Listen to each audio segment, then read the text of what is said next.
All right, guys, let's talk about the concept of what other people think about me is none of my business. Um, sometimes we get hung up on this. We get hung up way too often on what other people think, what their opinions are, and myself included. I hate to admit that I care too much what some people thought, some people think, um, and even when we try not to, inevitably it still creeps in there.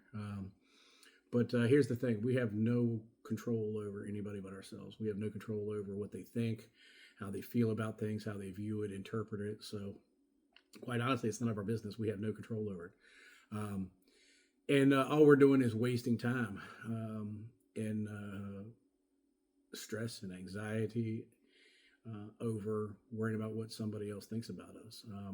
Now, none of this is to say that's an excuse for being an asshole or doing bad things or treating people improperly.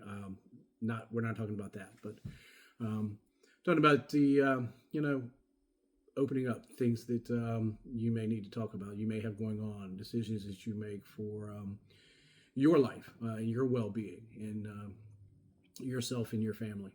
Um, but most importantly, even when it comes to our mental health, you know, we can't control what other people are going to think about us if we seek help, whether it's through peer support or we're talking to a counselor or even just our loved ones, those of us that are there, those that are there for us. And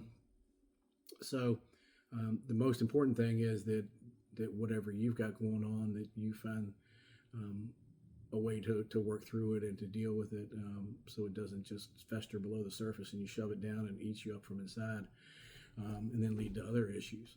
Um, but truly, we all have a few people in our lives who we truly respect and we actually value their opinion. But even then, we still have no control over how they view it or how they think. So we have to be ourselves and be authentic to ourselves.